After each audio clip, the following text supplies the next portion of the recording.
यार आओ कि हमने जो बातें पहले सीखी हैं, जब हमने यीशु मसीह को जाना, जब हमने यीशु मसीह को ग्रहण किया, जब हमने यीशु मसीह पे विश्वास किया, जब हमने यीशु मसीह की शिक्षा को सुना, तब से लेके अब तक जितने वर्ष हुए, जितना समय हुआ, उन बातों को जो हमने 10 साल पहले, 5 साल पहले, 20 साल पहले या हमारी पीढ़ियों ने जो हमें बताई या हमने जो सीखी, किसी के द्वारा, तो कह रहे कि उन शिक्षा को बार बार सिखाने की, रिपीट करने की जरूरत नहीं। उन बातों को बार बार सिखाने की तुम्हें जरूरत नहीं पड़नी चाहिए कि यीशु मसीह आया था हमारे लिए क्रूस पे, मर गया था, वो उद्धार करता था, वो 2024 साल पहले आया था। ये पुरानी बातें हैं और वो सिखाई गई है अच्छे से, उसमें तुमने जड़ पकड़े रहना है, उस नींव को मजबूत रखना है कि जो अब तुम्हें आगे बढ़ने का समय आया, कि अब तुम बालक नहीं रहे, अब सियाने हो गए हो, तो अब तुम्हें बालक वाली बातें नहीं, अब तुम्हें और परमेश्वर में अधिकाई से बढ़ने वाली बातें। पहले हमने जब यूट्यूब बनाया चैनल, फिर हम ऐसे नॉर्मल, फिर हमने कॉलर माइक ले लिया, फिर हम और आगे बढ़ेंगे और आगे कुछ सोचेंगे, तो तरक्की चाहते हैं हम। चर्च में वहां पे जो हमने स्टार्ट किया था, वहां मट्टी थी, वहां लाइट नहीं थी, वहां कोई एसी नहीं था, वहां कोई चेयर नहीं थी, वहां कोई दरी भी बड़ी मुश्किल से मिलती थी। कई बार और चीजों पे हमें बैठना पड़ता था, पानी नहीं था, लाइट नहीं, पंखा तो था, लाइट नहीं थी, पर वो भी पता नहीं चलता कि नहीं चलता, हर चीज नीचे थी, डाउन थी। पर आज हमारे पास वो सारी चीजें हैं जो हम आराम से बैठ के परमेश्वर के नाम की हम महिमा कर सकते हैं। तो फिर से हम उन बातों में क्या चाहेंगे कि जो हम फिर से उन्हीं चीजों में जाएं और उन्हीं चीजों को हम में बैठ के हम प्रार्थना करें। हम पहले किराए पे थे, क्या हम फिर अभी मकानदार हो गए, तो क्या हम फिर वापिस किराए पे जाके रहेंगे? नहीं ना, हम आगे और बढ़ेंगे कि अभी हमारे पास ये हो गया तो अब हमारे पास वो हो जाए, अभी ये हो गया तो अब हमारे पास वो हो जाए। तरक्की, ऊंचाई, बढ़ोतरी, सफलता हर एक मनुष्य चाहता है। वैसे ही परमेश्वर ये नहीं कि बस हम बालक ही बने रहे कि गलती हो गई, मेरे से ये हो गया, मुझसे वो हो गया, अभी ये हो गया, क्या करें, मनुष्य हैं, क्या करें, बच्चे हैं। नहीं, मटिए हो, तुम सुनना नहीं चाहते, तुम समझना नहीं चाहते, फिर परमेश्वर ये बोलेगा क्योंकि मैं तो सिखाया। अब बच्चे को जब एलकेजी में, यूकेजी में, नर्सरी में डाल दे तो वो क्या वहीं पे पड़ा रहता है 18 साल तक, 16 साल तक? अभी वो लड़की क्या हो गया, पास हो गया, एमबीबीएस के लिए जा रही है ना, तरक्की। अब क्या फिर से उसको वापस एमबीबीएस का हो गया है, अभी वो फिर वापस नर्सरी में डाल दो, या फिर से उन्हीं शिक्षा को दोबारा से सीखा, या फिर से उन्हीं बातों को दोबारा से करें? नहीं ना।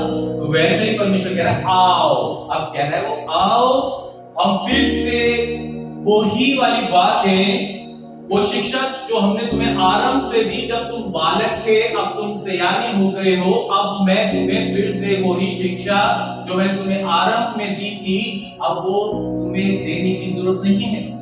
उसमें तो तुम्हें पूरा मजबूत होना चाहिए, तुम्हारी नींव खोखली नहीं बल्कि पावरफुल होनी चाहिए।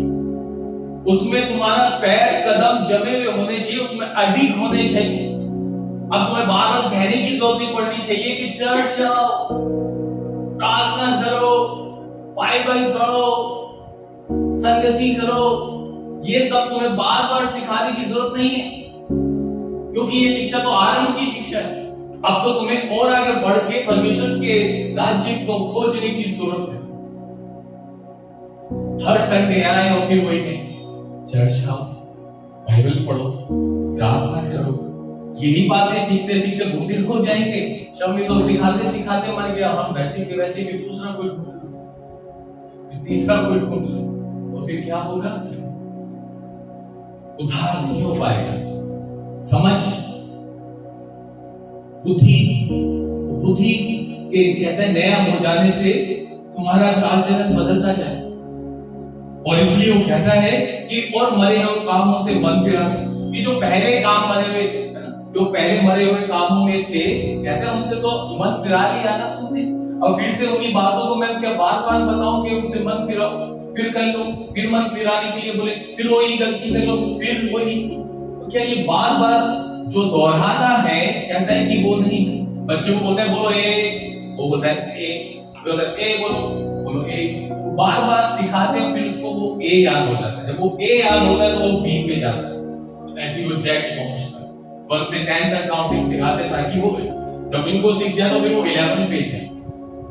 तो कह रहा है वही प्रभु कि क्या तुम्हें फिर से उन्हीं शिक्षा को जो तुम्हें आरंभ में दी थी, क्या उनको बार बार रिपीट करें, बार बार सिखाएं कि प्रभु को जानो, प्रभु को जानो, प्रभु से प्रेम करो।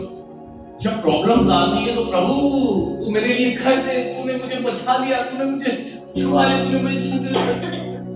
और जब वो हो जाए अरे क्या करना, छोड़ो ना, तो फिर से उसी का। और इसलिए वो कह रहा है कि मरे हुए कामों से मन फिराने और परमेश्वर पर विश्वास करने, कि परमेश्वर पे विश्वास करो, परमेश्वर पे विश्वास करो। एलिजाबेथ सिस्टर ने या हम सब ने जो भी उन चीजों को देखा, उन्होंने कहा कि मैंने प्रार्थना किया मनु ने उधर, तो तुरंत मेरे मन में एक शांति आई। परमेश्वर तो झट काम करते, तुरंत काम करते, तुरंत एक्शन में आ गया। वो कहते हैं फास्ट रिलीफ। हम फास्ट क्यों होते हैं, हम फास्ट क्यों नहीं रहते, हम तो आज भी हो जाते हैं कई बार। संडे चर्च, बोरिंग चर्च, वो क्रूस, शापित क्रूस को उसने अनुग्रह बना दिया, उससे फिर अनुग्रह और जीवन आ गया। किसके द्वारा? उस परमेश्वर के द्वारा।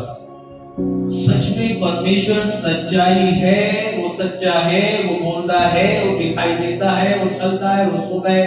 बहुत महसूस करता हूं, बहुत बहुत बहुत। आप मेरे साथ एक सपना हो सकते हो, पर यीशु मसीह मेरे साथ है, वो सपना नहीं, वो सच्चाई है।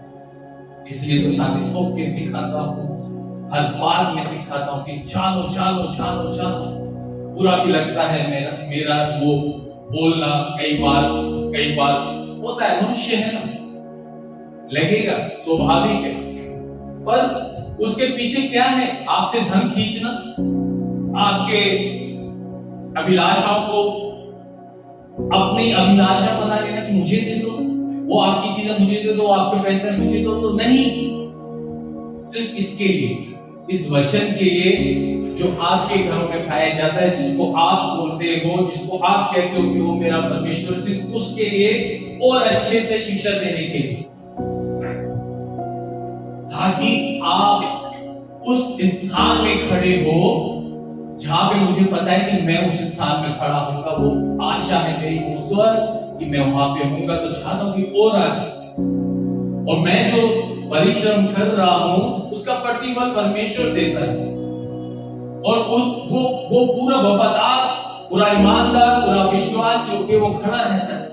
और वो जब ऐसी बातें करता है तो मुझे और उत्साहित करता है कि और सीखा, और मेहनत कर, और लगन कर, और प्रेम कर, और सीखा। मैं कहता हूं परमेश्वर अभी भी, यस अभी भी कर, मैं चाहता हूं अभी भी कर, और परिश्रम, और समय दे, और मेहनत कर, और सिखा, और प्रेम कर। मैंने बपतिस्मा लिया, नीरा पापी बन गया, नीरा व्यभिचारी बन गया। फिर कोई बात नहीं, अरे फिर से बपतिस्मा लिया, फिर से वही बन गया। अब क्या फिर से बपतिस्मा लूं, फिर से वही करूंगा? बार बपतिस्मा लेने से क्या हमारा उद्धार हो जाएगा?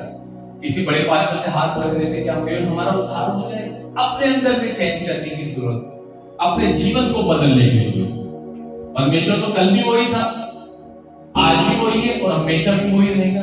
उसका वचन जो कल कहता था वो आज भी वही कहता है, और हमेशा भी वही कहता रहेगा जब तक यीशु मसीह ना आ जाए।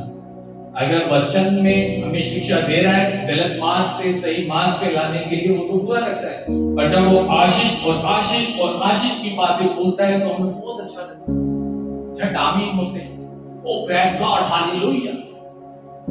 पर वो जब बुरे मार्ग से अच्छे मार्ग पे लाने की वचन सुनाए जाते हैं तो वही वचन हमें कड़वा लगता है, चुभता है कील के समान, और जिसके मुंह से निकलता है वो तो और भी ज्यादा दोषी हो जाता है। ये वचन ही तो है। जब आप परमेश्वर को जानते हैं, उस पर विश्वास करते हैं, तो अगर आप अपने को मुझसे ज्यादा बेहतर जानते हो, मैं अपने को आपसे बेहतर जानता हूं, मेरे अंदर क्या कमी है, उस वचन को अगर मैं पढ़ रहा हूं, मैं सुन रहा हूं, तो वो वचन मेरे जीवन में जब आ रहा है तो मुझे उस क्षेत्र में काम करने की जरूरत है। अगर मैं बुराई के क्षेत्र में कमजोर हूं कि मैं बहुत बुराइयां कर रहा हूं, तो वहां पे काम कीजिए। अगर आपके क्रोध में कुछ प्रॉब्लम है तो वहां पे काम करने की जरूरत है। अगर आप परमेश्वर के ऊपर वो विश्वास नहीं कर पा रहे हैं तो उस विश्वास पे काम करने की जरूरत है। अगर आप परमेश्वर के पास नहीं आ पा रहे हैं तो उस पे काम करने की जरूरत है। आप परमेश्वर को समय नहीं दे पा रहे हैं तो उस पे काम करने की जरूरत है, ना कि दूसरों के ऊपर। सबसे पहले अपने ऊपर काम करने की जरूरत, क्योंकि दूसरे पे काम करने के लिए परमेश्वर